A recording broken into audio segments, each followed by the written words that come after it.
तो south Korea के FA-50 fighter aircraft जो कि एक लाइट अटैक और एडवांस ट्रेनर एयरक्राफ्ट है, फिलहाल भारत के तेजस एयरक्राफ्टों के लिए एक बहुत बड़ा चुनौती बना हुआ है। और दोस्तों मैं ये इसलिए कह रहा हूँ क्योंकि हाल ही में कुछ कोरियन मीडिया रिपोर्ट के मुताबिक भारत के तेजस एयरक्राफ्टों को रॉयल मलेशियन एयरफोर्स की तरफ से सिलेक्ट नहीं किया गया है, बल्कि रॉयल मलेशियन एयरफोर्स के द्वारा FA-50 एयरक्राफ्टों को परचेस किया गया। हालांकि दोस्तों इसके अलावा अगर देखा जाए तो लीड इन फाइटर ट्रेनर एयरक्राफ्टों के मार्केट में अगर तेजस एयरक्राफ्टों को किसी एक एयरक्राफ्ट से सबसे बड़ा चुनौती मिल रहा है तो वो है FA-50।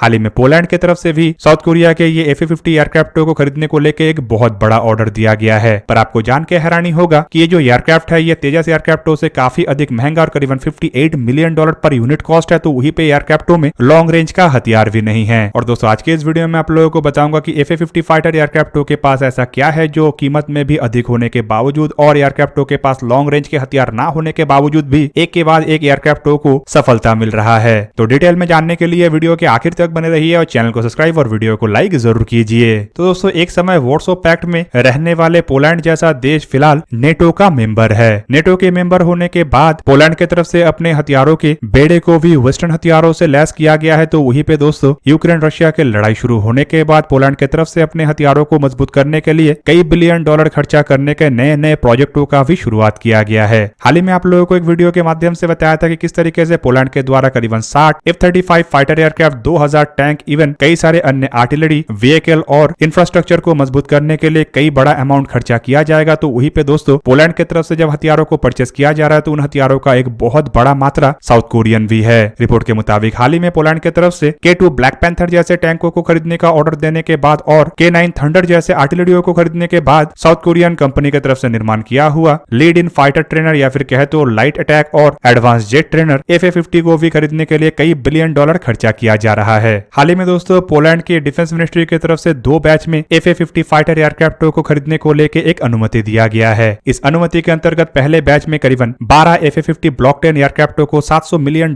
के लागत से जहां पे हासिल किया जाएगा, तो वहीं पे दूसरे बैच के अंतर्गत 36 FA-50 PL वर्जनों को लोकलाइज प्रोडक्शन के साथ और अपने हथियारों के मैन्युफैक्चरिंग कैपेबिलिटी को मजबूत करने के साथ करीब करीब $2.3 बिलियन के लागत से खरीदा जा रहा है। अब दोस्तों पहले बैच के ही 12 एयरक्राफ्टों को अगर देख ले तो आपके जानकारी के लिए बता दूं कि इन एयरक्राफ्टों को खरीदने के लिए पोलैंड के द्वारा करीब करीब $58.3 मिलियन पर यूनिट खर्चा किया जा रहा है। पर दोस्तों यहाँ पे आप लोगों को ये भी जान लेना चाहिए कि जिन FA-50 ब्लॉक 10 एयरक्राफ्टों को पहले बैच के अंतर्गत पोलैंड के द्वारा इतने अधिक पैसा खर्चा करके खरीदा जा रहा है, इन एयरक्राफ्टों के पास लॉन्ग रेंज के हथियार ही नहीं है। साउथ कोरिया की तरफ से अपने FA-50 एयरक्राफ्टों के बेड़े में लॉन्ग रेंज के हथियार के रूप में M120 advance medium range air to air मिसाइलों को इस्तेमाल जहां पे करने का इरादा बनाया गया है। तो वहीं पे इन एयरक्राफ्टों में South Korea joint strike missile KEPD-350 जैसे क्रूज मिसाइलों को भी लगाने का इरादा बनाया है। लेकिन दोस्तों ये जो अपग्रेडेड हथियारों के एयरक्राफ्ट होगा ये असल में ब्लॉक 20 के एयरक्राफ्ट होगा। जबकि पोलैंड की तरफ से पहले जिक्र किया गया था कि पोलैंड भी ब्लॉक 20 के एयरक्राफ्टों को खरीदेगा, लेकिन पहले बैच के अंतर्गत इतना कम मात्रा में एयरक्राफ्टों का ऑर्डर दिया जा रहा है। इस वजह से अब बताया जा रहा है कि ये जो पहला बैच का एयरक्राफ्ट है ये ब्लॉक 10 वेरिएंटों का ही होगा। मतलब केवल मात्र एयरक्राफ्टों को ही कम मात्रा में नहीं खरीदा गया, बल्कि एयरक्राफ्टों के जो पावर है उसे भी कम करके अब साउथ कोरिया के बिना लॉन्ग रेंज वाले हथियारों के एयरक्राफ्टों को पोलैंड अपने बेड़े में शामिल करेगा। दोस्तों यहाँ पे आपको यह भी जान लेना चाहिए कि ब्लॉक 10 के एयरक्राफ्टों के पास केवल मात्र हथियार के नाम पे M9 साइडवाइंडर जैसे मिसाइल है जो कि काफी कम रेंज में ही काम कर सकता है। हालांकि इसके अलावा इसमें कुछ अनगाइडेड रॉकेट, बॉम्ब और कुछ प्रिसिशन गाइडेड म्यूनिशंस है। हालांकि दूसरे बैच के अंतर्गत पोलैंड के द्वारा जो 36 FA-50 PL वेरिएंटों को खरीदा जा रहा है, इन एयरक्राफ्टों को सिग्निफिकेंटली एनहांस किया जाएगा और इन एयरक्राफ्टों में कुछ लॉन्ग रेंज के हथियारों को भी लगाया जाएगा।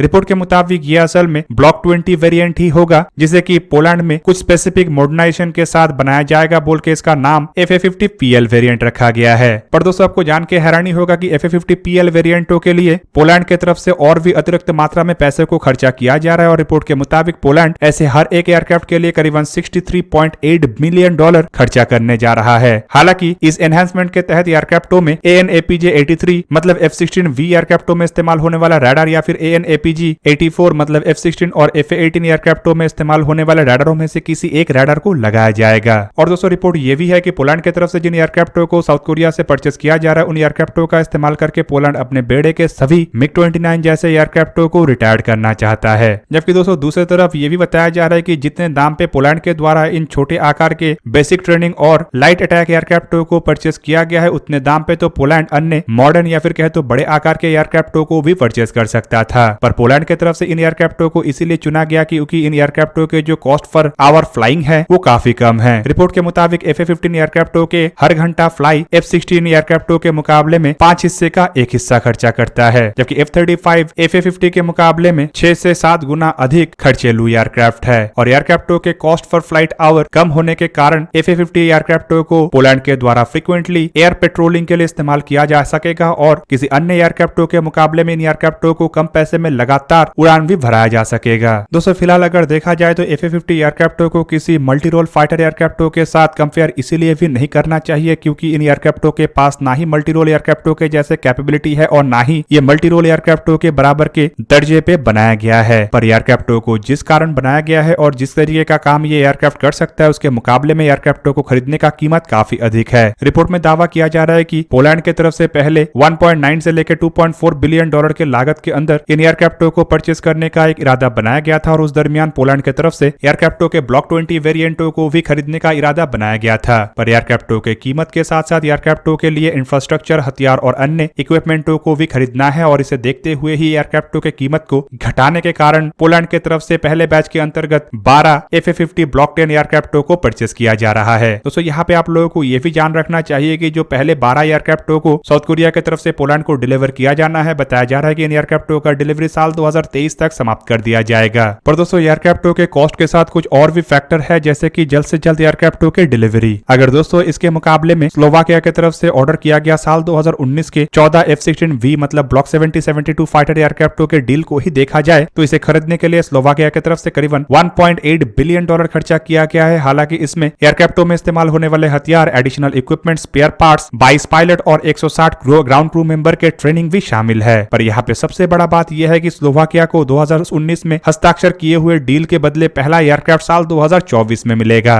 जबकि 2022 में किए गए डील के बदले में पोलैंड को 2023 में अपना पहला एयरक्राफ्ट मिलेगा। पर एक तरफ जहां पे F-50 जैसे एयरक्राफ्टों को एक के बाद एक सक्सेस मिल रहा है तो वहीं पे दोस्तों एक मन में सवाल उठ सकता है कि भारत के तेजस एयरक्राफ्ट तो इन एयरक्राफ्टों के मुकाबले में और सस्ता है। ऐसे में तेजस एयरक्राफ्टों को इस तरीके का सक्सेस अब तक क्यों नहीं मिला? दोस्तों आपके जानकारी के लिए बता दूं कि मलेशियन एयरफोर्स के टेंडर में भी तेजस एयरक्राफ्टों को नहीं चुने जाने का बात कहा जा रहा है और बताया यह भी जा रहा है कि मलेशिया के द्वारा भी F-50 एयरक्राफ्टों को चुना गया है। जबकि अगर देखा जाए तो F-50 एयरक्राफ्ट जहां पे महंगा है तो वहीं पे रिपोर्ट के मुताबिक तेजस मार्क 1A जैसे एयरक्राफ्टों का कीमत केवल मात्र 43 मिलियन डॉलर पर यूनिट है। हालांकि इसके अलावा एयरक्राफ्टों में सेम टाइप के इंजनों का इस्तेमाल हुआ है। इसका मतलब सिंपल है कि एयरक्राफ्ट परफॉर्मेंस में भी काफी हद तक एक ही होगा। पर तेजस मार्क 1A एयरक्राफ्टों में beyond visual range air to air missile जैसे कि अस्त्र, आईडरवी जैसे मिसाइलों का इस्तेमाल किया गया है तो वहीं पे एयरक्राफ्टों के पास air to ground, long range में टारगेट को निशाना बनाने का हथियार और बेहतरीन मैन्यूवरेबिलिटी की कैपेबिलिटी है। F-50 एयरक्राफ्टों को एक तरीके से टर्नर एयरक्राफ्ट के रूप में ही बनाया गया है और इसका सिंपल मतलब यह है कि इन एयरक्राफ्टों के पास उतने मैन्यूवरेबिलिटी नहीं है जितना मैन्यूवरेबिलिटी का आवश्यकता किसी एक एयरक्राफ्ट को डॉग फाइट के दरमियान जरूरत होता है या किसी एक एयरक्राफ्ट को अपने आप को मिसाइल से बचाने के लिए आवश्यकता होता है। जबकि दोस्तों दूसरी तरफ अगर देखा जाए तो तेजस एयरक्राफ्टों में active electronical scan array radar, in flight refuelling prop जैसे इक्विपमेंटों का भी इस्तेमाल किया गया है जिसका इस्तेमाल अब तक साउथ कोरिया अपने एयरक्राफ्टों में करने में समर्थ नहीं हुआ। आपको दोस्तों ये भी जान रखना चाहिए कि तेजस एयरक्राफ्टों को आधुनिक मटेरियल जैसे कि कंपोजिट मटेरियल से बनाया गया है और ये आकार में थोड़ा बड़ा होने के साथ साथ वजन में भी हल्का है, जबकि इसके पेलोड क्षमता भी इतना है कि ये पर्याप्त हथियारों को लेकर उड़ान भर सके। एयरक्राफ्टों के रडार सिग्नेचर भी काफी कम है और इस वजह से इन एयरक्राफ्टों को एक तरीके से आप सेमी स्टेल्थ एयरक्राफ्ट भी कह सकते हैं। पर दोस्तों अगर तेजस एयरक्राफ्टों को F-50 के सामने किसी एक मामले में सबसे बड़ा झटका मिल रहा है तो वो है PR कैंपेनिंग। F-50 एयरक्राफ्टों को लेकर साउथ कोरिया की तरफ से काफी अधिक PR कैंपेनिंग किया गया है, जबकि दूसरी तरफ इन एयरक्राफ्टों के सेल को लेकर साउथ कोरिया की तरफ से जिस तरीके का प्रयास किया जाता है, इवन साउथ कोरिया के ऊपर इल्जाम ये भी लग रहा है कि किकबैक्स के सहारे भी साउथ कोरिया की तरफ से डील को संपूर्ण किया गया है, उस तरीके का प्रयास शायद ही भारत की तरफ से कभी किया जाए। जबकि दोस्तों दूसरी तरफ अगर देखा जाए तो तेजस एयरक्राफ्टों को F-50 के मामले में जो दूसरा सबसे बड़ा डिमेरिट है वो है एयरक्राफ्टों के प्रोडक्शन रेट। फिलहाल रिपोर्ट के मुताबिक सालाना दर पे भारत में 8 के आसपास एयरक्राफ्ट निर्माण करने का क्षमता है, जबकि आने वाले समय में इस संख्या को बढ़ा के 24 तक किया जाएगा। पर वहीं पे अगर देखा जाए तो F-50 एयरक्राफ्टों के डिलीवरी को लेकर बताया जा रहा है कि अगले साल ही F-50 एयरक्राफ्टों का डिलीवरी हो सकता है। पर दोस्तों ऐसे में अगर पोलैंड जैसे देश या किसी अन्य देश की तरफ से भारत के तेजस एयरक्राफ्टों को चुनते हुए इतने जल्दी डिलीवरी का एक्सपेक्टेशन किया जाता तो शायद ही भारत इतना जल्दी डिलीवरी कर पाता। हालांकि दोस्तों भारत को अभी भी इस मामले में काम करना काफी अधिक बाकी है और बताया यह भी जा रहा है कि भारत इस मामले में काम भी कर रहा है और आने वाले समय में इन एयरक्राफ्टों के जो प्रोडक्शन रेट है वो 24 इवन 30 तक सालाना दर पे बढ़ाया जाएगा, जिससे कि भारत अपने आवश्यकताओं को भी पूरा कर सके और एक्सपोर्ट मार्केट में कस्टमरों के जो जल्द से जल्द एयरक्राफ्ट के डिलीवरी का कंडीशन होता है उसे भी पूरा कर सके। तो दोस्तों ये था आज का वीडियो। अगर आपको वीडियो अच्छा लगा तो लाइक कीजिए और मेरे चैनल को सब्सक्राइब कीजिए और साथ में बना हुआ बेल आइकन को भी प्रेस कर दीजिए ताकि आप मेरा वीडियो देख पाए सबसे पहले। जय हिंद।